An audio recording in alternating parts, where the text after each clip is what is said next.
महर्षि वाल्मीकि जी कहते हैं, पहले प्रभु आप ये बता दीजिए मुझे कि आप कहाँ नहीं है।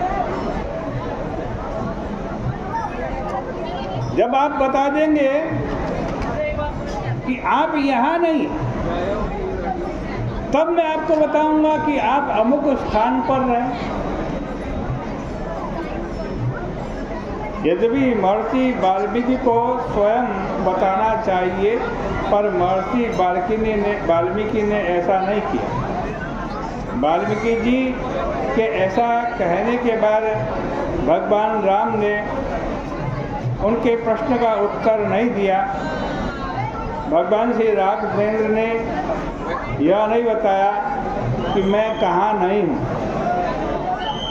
किंतु भगवान राम का उत्तर सुने बिना ही महर्षि वाल्मीकि ने कहना प्रारंभ किया, सुनहु राम अब कहाँ हूँ निकेता, सुनहु राम अब कहाँ हूँ निकेता, जहाँ बसहूँ सिय लखन समेता, जहाँ बसहूँ सिय लखन समेता। महर्षि वाल्मीकि जी कह रहे हैं, राम जी अब मैं आपको वो स्थान बता रहा हूँ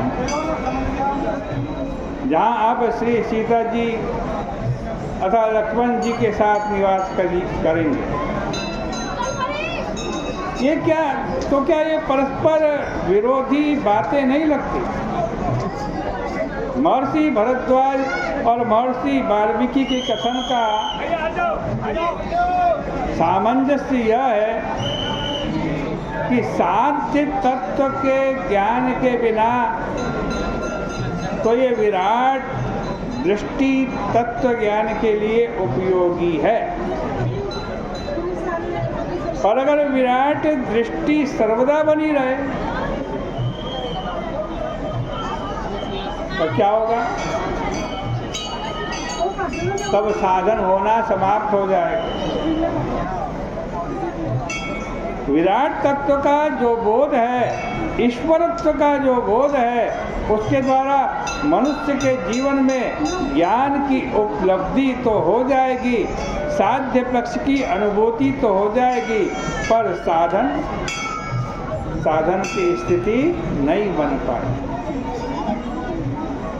दुष्यंत के रूप में इसे हम, दृष्टांत के रूप में इसे हम गीता तथा रामचरितमानस दोनों ही ग्रंथों से ले सकते हैं। भगवान कृष्ण ने ज्ञानमयी दृष्टि अर्जुन को दी तथा अर्जुन ने उस ज्ञानमयी दृष्टि से जब भगवान का विराट रूप देखा तो अर्जुन को क्या दिखाई पड़ा? अर्जुन को दिखाई पड़ा कि भीष्म, कर्ण, द्रोण आदि जितने भी योद्धा हैं, सब के सब भगवान विराट के मुख में मरे हुए पड़े।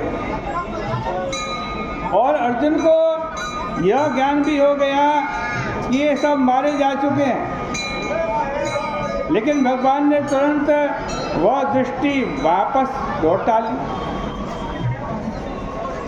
परंतु क्यों लौटा ली भगवान ने वापस? बस यही सबसे महत्वपूर्ण बात है। विराट रूप दिखाने के पश्चात भगवान ने अर्जुन की ओर देखा और बोले, अर्जुन कैसा लगा तुम्हें? अर्जुन बोले, महाराज समस्या का तो समाधान हो गया, क्योंकि मैं लड़ने से ही डर रहा था, और जब देख लिया कि ये सब मरे हुए हैं, तब अब तो लड़ने की कोई आवश्यकता ही नहीं। बस भाई यही सबसे बड़ी कठिनाई है। जिस आँख से साध्य का बोध हुआ, अर्जुन अगर उसी आँख से देखता रहे, तब न तो वह धनुष उठाएगा और न ही लड़ेगा। क्योंकि उसको तो दिखाई दे रहा है कि ये सब के सब मरे हुए।